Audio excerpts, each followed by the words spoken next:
Hi నమస్తే. నేను మీ రాజగోపాల్ రెడ్డి కార్వేటి.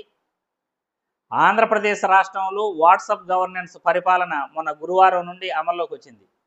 ఈ వాట్సాప్ గవర్నెన్స్ పరిపాలనపై ప్రజలు కొందరు ఆందోళన చెందుతున్నారు. కొంతమంది వ్యక్తిగత డేటా చోర్యం జరుగుతుంది అని భయపడుతున్నారు.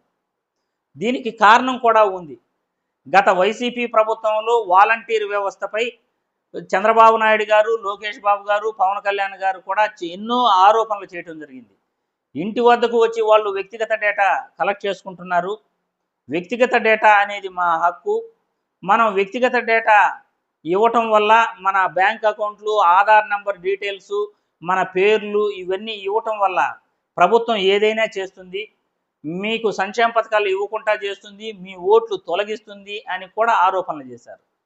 పవన్ కళ్యాణ్ గారు ఏ ఆరోపణలు చేశారో అది కూడా మీరు వినొచ్చు. ఇప్పుడు మీరు ఈ వీడియోలో చూడండి.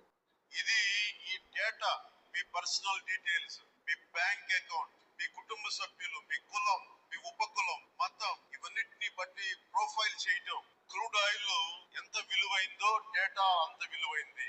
నా డేటా నా హక్కు. రేపు రాబోయే రోజుల్లో మీరు ఏ ఆఫీస్కి పోయే పనే ఉండదు. మీ సెల్ ఫోన్ లో ఒక మెసేజ్ పెడితే మీకు అర్హత ఉంటే నేరుగా పనిచేసి మళ్ళీ మీ సెల్ ఫోన్ లో పెట్టే బాధ్యత నాదని మీ అందరికీ హామీ ఇస్తున్నా. చూసారు కదా, వ్యక్తిగత డేటా మన హక్కు. వ్యక్తిగత డేటా క్రూడ్ ఆయిల్ కన్నా చాలా చాలా ఇంపార్టెంట్ అయినది అని పవన్ కళ్యాణ్ గారు గత ప్రభుత్వంపై ఆయన ఆరోపణలు చేయటం జరిగింది. గత ప్రభుత్వంలో ఈ వాలంటీర్ వ్యవస్థపైనే చంద్రబాబు గారు కానీ, పవన్ కళ్యాణ్ గారు కానీ, లోకేష్ బాబు గారు కానీ ఎన్నో ఆరోపణలు చేశారు. ఒంటరి మహిళలపై దాడులు జరుగుతున్నాయి అన్నారు. మీరు వ్యక్తిగత data, Aadhaar number, bank account ఇస్తే మీ డేటా చౌర్యం అవుతుంది, మీకు సంక్షేమ పథకాలు ఆగిపోతాయి, లేకపోతే మీ ఓట్లు తొలగిస్తారు అని వీళ్ళే అన్నారు. ఇప్పుడు ఈ వాట్సాప్ గవర్నెన్స్ పరిపాలన వల్ల లాభమా నష్టమా అనేది కూడా మీకు చెప్తాను. వాట్సాప్ అనేది ఫేస్బుక్ వాళ్ళది. ఈ ఫేస్బుక్ సంస్థ పైన అనేక ఆరోపణలు ఉన్నాయి. మేటా సంస్థ, ఫేస్బుక్ మేటా సంస్థ అమెరికాలో కూడా దీనిపైన ఒక కేసు పెట్టడం జరిగింది. 8,75,00,000 మంది వ్యక్తిగత డేటా మేటా సంస్థ మిస్యూజ్ చేసిందని అమెరికాలో కేసు పెట్టి అక్కడ కేసు కూడా నిరూపితం కావడం జరిగింది. ఇప్పుడు ఇదే మేటా సంస్థ, వాట్సాప్, ఫేస్బుక్ వాళ్ళు ఈ మూడు ఒకటే కాబట్టి వాట్సాప్ గవర్నెన్స్ పరిపాలనపై ప్రజలందరూ కూడా ఆందోళన చెందుతున్నారు. అమెరికాలోనే ఈ మేటా సంస్థ పైన, ఫేస్బుక్ వారిపైన కేసులు పెట్టడం జరిగింది. వ్యక్తిగత డేటా చోర్యం జరిగింది. గతంలో బైజూస్ వాళ్ళ పైన ఎటువంటి ఆరోపణలు లేకపోయినా కానీ చంద్రబాబు నాయుడు గారు మరియు పవన్ కళ్యాణ్ గారు రాష్ట్ర ప్రభుత్వంపై అనేక ఆరోపణలు చేశారు. వాలంటీర్ వ్యవస్థ పైన అనేక ఆరోపణలు చేశారు. ఇప్పుడు ఈ వాట్సాప్ గవర్నెన్స్ పరిపాలన పైన మా వ్యక్తిగత డేటాకు ఎవరు భద్రత కల్పిస్తారు, మాకు సంక్షేమ పథకాలు తీసేయాలని మీరు అనుకోవచ్చు కదా, లేకపోతే వైసీపీ కార్యకర్తల ఓట్లు మీరు తీసేయాలని మీరు అనుకోవచ్చు కదా, వైసీపీ సానుభూతి పరులు ఎవరైతే ఉన్నారో వాళ్ళకి ఇబ్బంది కలిగించవచ్చు అని మీరు అనుకోవచ్చు కదా. అనేక అనుమానాలు ఈరోజు వాట్సాప్ గవర్నెన్స్ పరిపాలనపై ఉన్నాయి.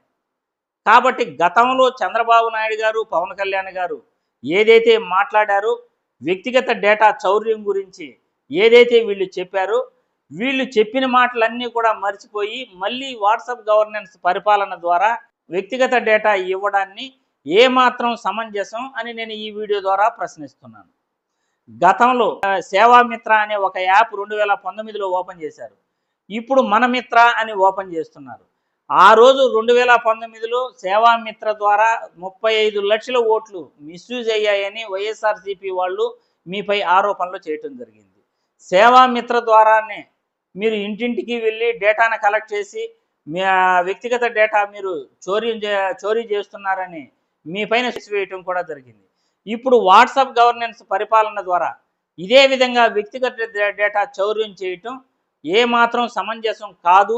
వ్యక్తిగత డేటాకు భద్రత ఉండదు అని ప్రజలు అనుకోవటమే కాదు, రాజకీయ నాయకులు, రాష్ట్రంలోని మేధావులు, సోషల్ మీడియా వాళ్ళు అందరూ కూడా వాట్సాప్ గవర్నెన్స్ పరిపాలనపై అనుమానాలు వ్యక్తం చేస్తున్నారు.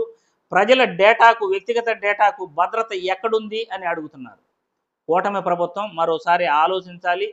కూటమి ప్రభుత్వం ప్రజలకు ఏ విధంగా భరోసా ఇస్తుంది, వ్యక్తిగత డేటాకు చౌర్యం జరగదు అని ఏ విధమైన భరోసా ఇస్తుంది అనేది మనం ఎదురు చూడాలి.